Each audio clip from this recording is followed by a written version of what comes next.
చూడు మన guest house ఎలా ఉందో. బాగుంది కదా? లోపల ఇంకా బాగుంటుందా?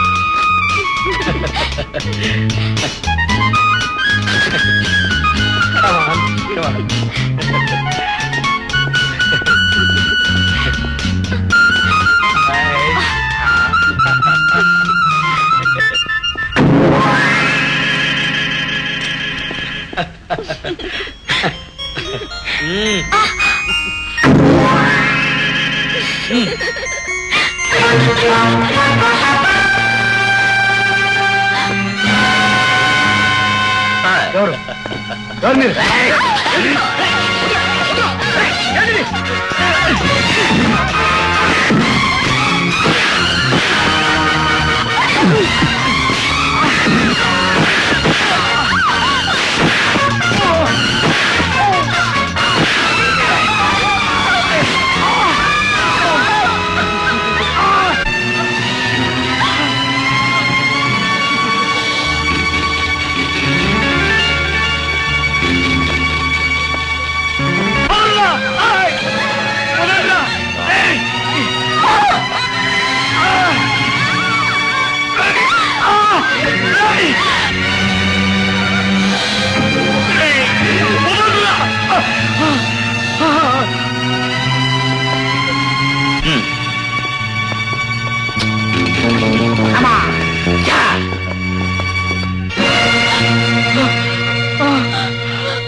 వాళ్ళు అలా 2 సంవత్సరాల నుంచి అదుపు ఆజ్ఞ లేకుండా రాక్షసులుగా ప్రవర్తిస్తుంటే మీరంతా ఏం చేస్తున్నారు? కలుపుసు నిద్రపోతున్నారా? లేకపోతే వాళ్ళు దోచుకున్న దాంట్లో మీకు కూడా వాటా ఉందా? ఆ బాస్టర్స్ బరి తగ్గించి రాక్షసు కుట్రాలు చేయగలరా? వాళ్ళని శిక్షించి అమాయకులు రక్షించకపోతే మీరంతా ఎందుకు? మీ ఒంటి మీద కాకి బట్టలు ఎందుకు? మీకు ఇచ్చే జీతాలు ఎందుకు? Mister Mohan, don't get excited please. చచ్చిపోయింది నా భార్య కాబట్టి మీకు చీమ కుట్టినంత బాధ కూడా లేకపోతే ఇన్స్పెక్టర్, రేపు ఇదే అన్యాయం మీ భార్యకి జరిగితే మీరు ఏం చేస్తారు? చేతులు ముట్టు కూర్చుంటారా? సి మిస్టర్, మీకు జరిగిన అన్యాయానికి నేను చాలా బాధపడుతున్నాను. ఎవరికి కావాలండి మీ బాధ, మీ సానుభూతి? మీరు పడే బాధ వల్ల చచ్చిపోయిన నా భార్య తిరిగి వస్తుందా? నాకు జరిగిన అన్యాయం తీరిపోతుందా? మిస్టర్ మోహన్, ఆవేశపడకండి ప్లీజ్. వాళ్ళ మీద తప్పకుండా చర్య తీసుకుంటాను. మీరే కనుక నిజంగా యాక్షన్ తీసుకుని ఉంటే ఆ రాస్కల్స్ ఏనాడో ఊరికమ్మ ఎక్కుంటేవారు. మీది ప్రజలు రక్షించే పోలీస్ డిపార్ట్మెంట్ కాదండి, ఆ కిరాతకుల చేతుల్లో అన్యాయంగా బలైపోయే వాళ్ళని భద్రంగా లెక్కబెట్టే చేతగాని అకౌంట్స్ డిపార్ట్మెంట్. మిస్టర్ మోహన్, ఏమని ఇన్స్పెక్టర్, నిజం చెప్పినందుకు నన్ను జైల్లో వేయిస్తారా? వేయించండి. ఉరికమ్మ ఎక్కిస్తారా? ఎక్కించండి. మీకున్న అధికారాలన్నీ నిజం చెప్పిన వాళ్ళని శిక్షించడానికే తప్ప ఆ కిరాతకుల్ని పట్టుకోవడానికి పనికిరావని తేలిపోయి.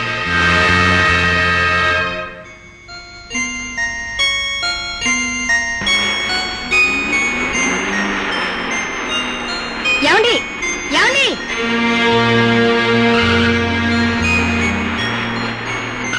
ఏమిటండి మేము ఇక్కడుంటే మీరు అలా వెళ్ళిపోయారు? సారీ, ఏం లేదు, ఏదో ఆలోచిస్తూ. Come come come.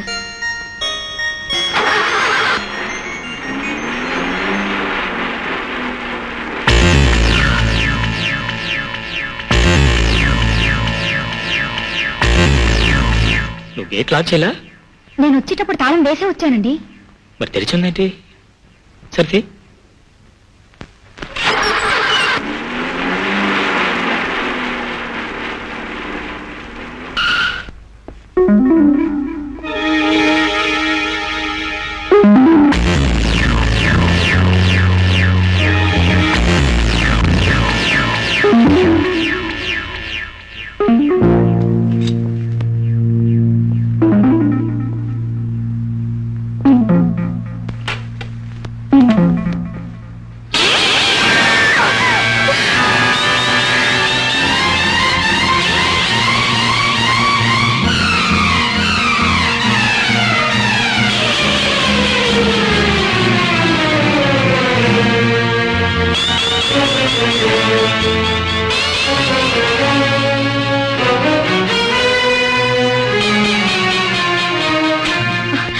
ఇన్స్పెక్టర్, మమ్మల్ని పట్టుకోవాలని ప్రయత్నిస్తే ఏం జరుగుతుందో చెప్పటానికి ఇదొక చిన్న శాంపిల్.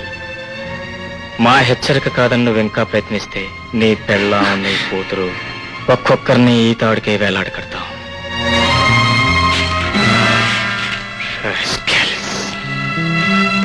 2, 3, 4. ఎరా, నువ్వు చేసిన పాపాలకు ఎంత గిట్టుబాటు అయిందో లెక్క పెట్టుకుంటున్నావా? ఉమ్? అలాగే నువ్వు ఎన్ని పాపాలు చేసావు కూడా ఎప్పుడైనా లెక్క పెట్టుకున్నావా? పాపం లేదు, పుణ్యం లేదు. నేను దొంగనని నువ్వు అనుకుంటే పోయి కోర్టులో చెప్పుకోపా. కోర్టులో చెప్పించడానికి కదరా నేను ఇక్కడికి వచ్చింది. ఈసారి నీ చేత ఇప్పుడే ఇక్కడే చెప్పిస్తాను. చెప్పు. నాకు తెలియదు. తెలీదు? తెలియదు.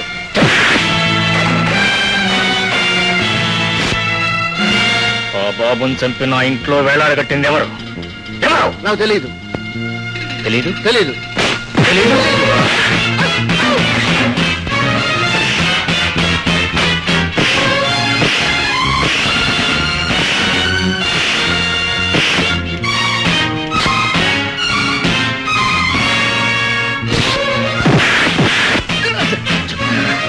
చెప్తావా లేదా? చెప్పు. నాకు తెలీదు. తెలీదు? తెలీదు.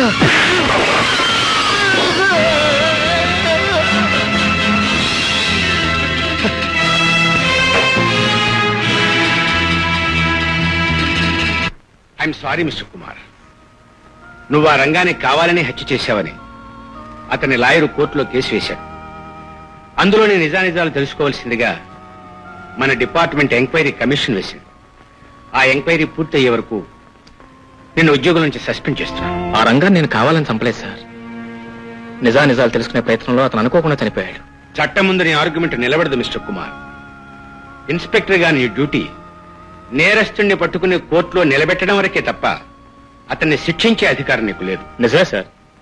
కానీ ఆ రంగాన్ని కోర్టులో నిలబెట్టినప్పుడు చట్టం అతను నిర్దోషాన్ని విడుదల చేసిందే కానీ నేరస్తులను శిక్షించిందా? అందుకు కారణం నువ్వే. నేనా? ఎస్ కుమార్. నేరస్తున్నైతే పట్టుకున్నావు కానీ అతని నేరం నిరూపించే సాక్ష్యం చూపించగలిగావా? సాక్ష్యం లేనంత మాత్రాన నేరస్తుడు నిర్దోషైపోతాడా? అంటే మనం పట్టుకున్న ప్రతివాడు నేరస్తుడైపోతాడా? సార్, ఇది నేనంటున్న మాట కాదు మిస్టర్ కుమార్. ఈ కేసు కోర్టుకు వెళితే అతని లాయర్ అలాగే వాదిస్తాడు. కోర్టు అదే నమ్ముతుంది. అతని వాదనే నెగ్గుతుంది. అమానుషంగా హత్యలు చేస్తూ పచ్చనెత్తులు తాగే ఆ దోపిడీ దొంగ చట్టం దృష్టిలో నిర్దోషి. కానీ వాడి చేత నిజం చెప్పించి నా డ్యూటీకి న్యాయం చేయాలనుకున్న నేను ఆ చట్టం దృష్టిలోనే హంతకుడు. Very good sir, very very good. నేరస్తుల చేత నిజం చెప్పించే అధికారం మనకు లేనప్పుడు మనం శాంతి భద్రతలను ఏం కాపాడగలం? న్యాయాన్ని కాపాడవలసిన పోలీస్ డిపార్ట్మెంట్ చేతులకే చట్టం సంఖ్యలు వేస్తున్నప్పుడు న్యాయం ఎలా నెగ్గుతుంది? సత్యం ఎలా బ్రతుకుతుంది? I'm sorry mister Kumar. వ్యక్తిగా నీతో ఏకీభిస్తున్న బాధ్యత గల పోలీస్ ఆఫీసర్గా నిన్ను సస్పెండ్ చేయక తప్పటం లేదు.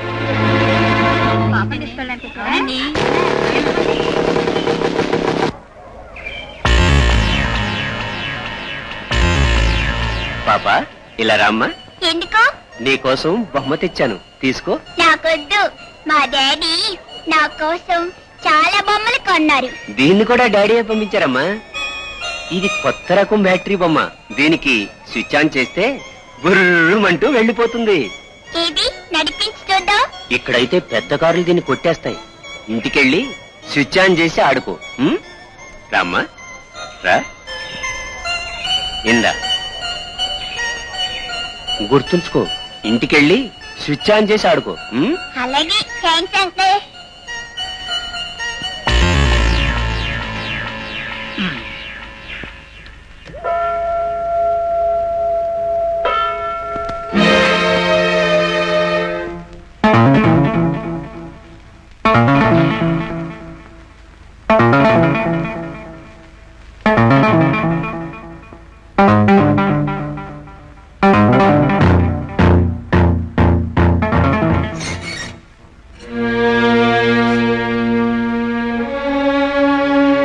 Thank you daddy.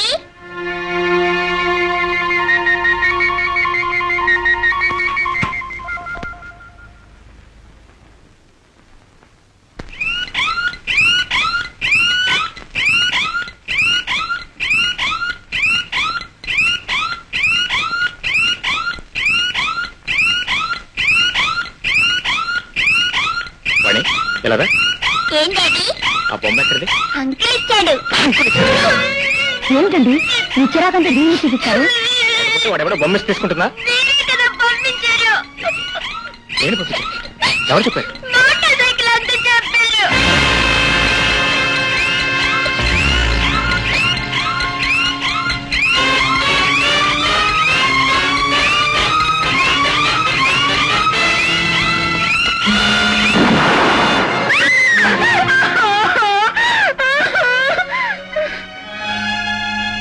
ఒక్క క్షణం ఆలస్యం అయింది ఏమండి ఇదంతా ఎవరు చేస్తున్నారండి ఎందుకు చేస్తున్నారు నా కూతురి మీద ఎవరు కోపం ఉందండి ఏమండి నాకేదో భయంగా ఉందండి నా ప్రాణం భయంగా ఉందండి